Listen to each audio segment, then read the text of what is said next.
વલસાડના ધમડાચી ગામે ઝાડ કાપવા મુદ્દે મામલો ગરમાયો। વલસાડના ધમડાચી ગામે ઝાડ કાપવા બાબતે ગામના રહેવાસી અને ધમડાચી ગ્રામ પંચાયતના માજી સભ્ય દિનેશભાઈ છીબાભાઈ પટેલે આજરોજ સંબંધિત વિભાગોમાં ફરિયાદ અરજી કરી હતી, જેના પગલે વલસાડ વન વિભાગ દ્વારા સ્થળ તપાસ હાથ ધરવામાં આવી હતી, જેમાં બંને પક્ષોની રજૂઆતો સાંભળી કાર્યવાહી શરૂ કરવામાં આવી હતી, જેમાં બીજા પક્ષના ધમડાચી ગામના સરપંચના જણાવ્યા મુજબ રસ્તા પર અવરજવર કરતા વાહનો માટે નડતરરૂપ ઝાડની ડાળીઓ કાપવામાં આવી છે અને અકસ્માત નહીં સર્જાય તે માટે તકેદારીના ભાગરૂપે કામગીરી કરવામાં આવી છે।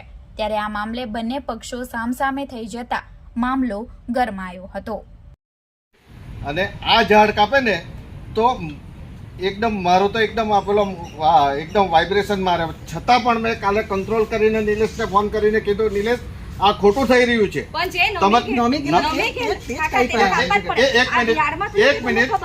એક મિનિટ તમે નમેલા છે તે તમારે ઝાડની ડાળી કાપવાની હતી। અમે દર વર્ષે કપાવતા, પણ ઝાડની ડાળી કપાવતા આ ઝાડ થડમાંથી કાપવાનું તમારા ફોરેસ્ટના નિયમમાં શું આવે તે પ્રમાણે તમારે કરવાનું। રજૂઆત કરી આપણે નડતા હતા કે નહીં નડતા હતા? આટલા વર્ષો લક્ઝરી કેટલી મંદિર જાય, કોઈ કઈ લક્ઝરી નહીં, કોઈ દિવસ લક્ઝરી અટકી નથી।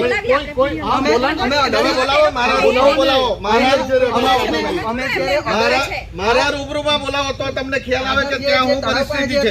હજુ હુકા બી એમ જ છે, પણ અમે ઝાડ જો ઝાડની ડાળી કાપવી ને ઝાડ કાપવું એમાં આસમાનનો ફરક છે। ગામમાં લક્ઝરી કેટલી આવે મંદિર તેને કઈ નહીં કોઈ ગાડી અટકી છે? અરે નહીં, આ બી ગાડી એક્ટિવિટી યારમાં અરે બે ઝાડુ પડી ગયું ત્યારે એક ઝાડ ગબડી ગયું વચનથી। આ ઝાડને રાત્રે અમે ભેગા થઈને તારથી બાંધીને ઊભું કરેલું, આજની તારીખે એ ઝાડ હયાત છે, અત્યારે કાપી નાખ્યું કે કેમ તે નથી। હા, તે નક્કી થોડું હતું કે પડવાનું છે, પડવાનું નક્કી નહીં જો જો થડમાંથી કાપવાનું નહીં હોય, તમારે નિયમ પ્રમાણે જે તમારું થતું હોય તે પ્રમાણે તમારે કરવાનું। અમારું રાજીનામું જોઈતો અમે આપી દઈએ।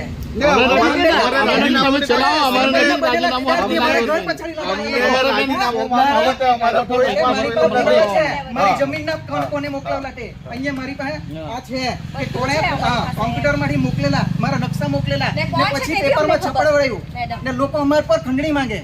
હા છે, મારી પાસે પુરાવા છે।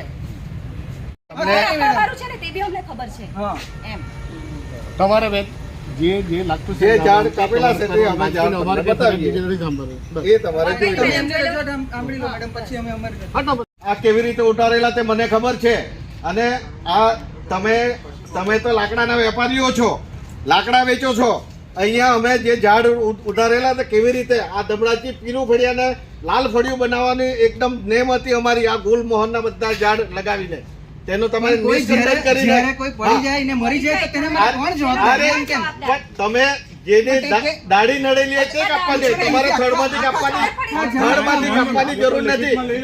હા ને આપણે છે ને કાલે રાજીનામું આપી દેવાનું કે લોકોને ના કઈ નહીં આપી દઈએ। અમે સત્તા પર નથી જતા, તમને રાજીનામું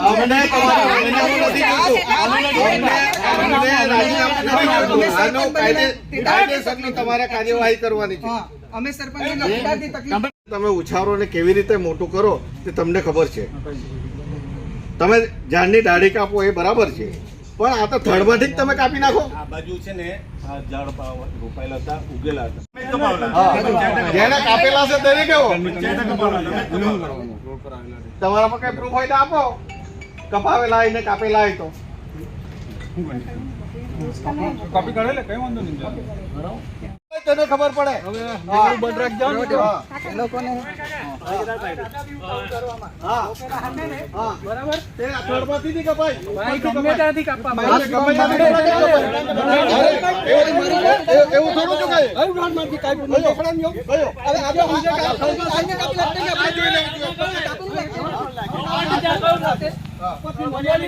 અરે ડાળા કપાય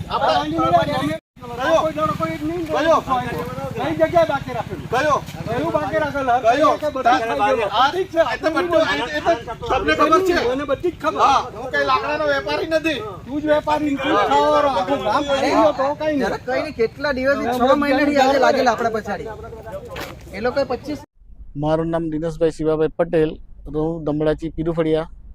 જે ધમડાચી મુખ્ય રોડના જે આજુબાજુના ઝાડ જે છે, ધમડાચીના સરપંચે વગર પરમિશન વગર આ બધું ઝાડ કાપવાનું કામગીરી ચાલુ રાખેલી.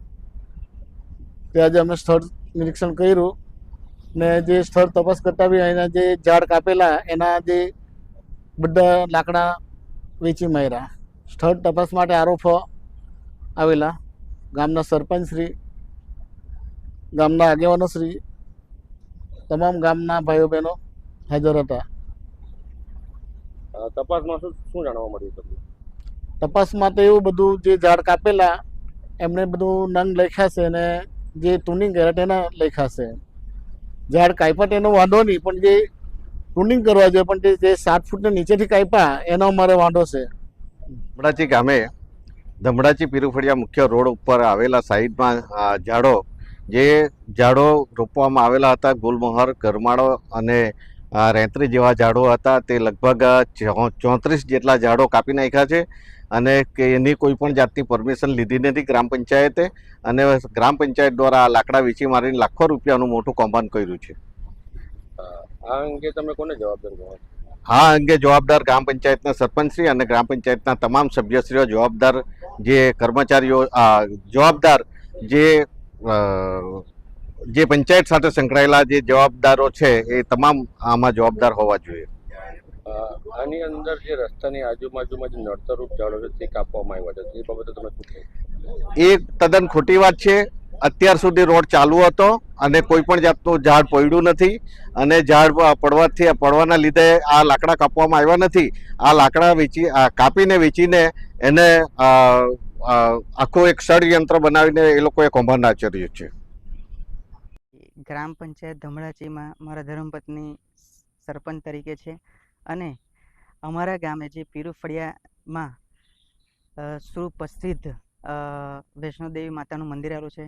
લાખો શ્રદ્ધાળુઓ એ રસ્તાએ આવતા હોય છે અને અવારનવાર શ્રદ્ધાળુઓ ગ્રામજનો રજૂઆત કરતા હોય છે કે જે ગામમાં જે રસ્તા પર નડતરરૂપ ડાળીઓ જે ઝીગઝેગ કરીને બસોને લઈ જવા પડતી હોય અમુક વાર, કેમ કે એ એટલી આડીઓ આવી ગયેલી હતી.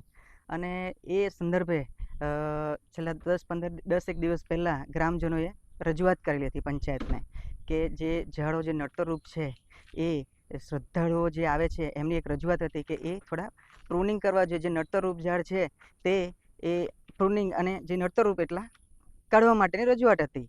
અને તે સંદર્ભે અત્યારે જે હાલમાં જ જે આપણે વલસાડમાં જે ઘટના બની, જે દીકરી ઉપર જે ઝાડ પડ્યું હતું અને અકસ્માત થયો હતો, એ તકેદારીના ભાગરૂપે અમે પણ પંચાયતમાં જે સભ્યો દ્વારા, ગ્રામજનો દ્વારા રજૂઆત હતી, જે બાબતે પ્રૂનિંગ એટલે કે જે નડતરરૂપ હોય તેટલું જળમૂળથી એક પણ ઝાડ કાપવામાં આવેલ ન હતું.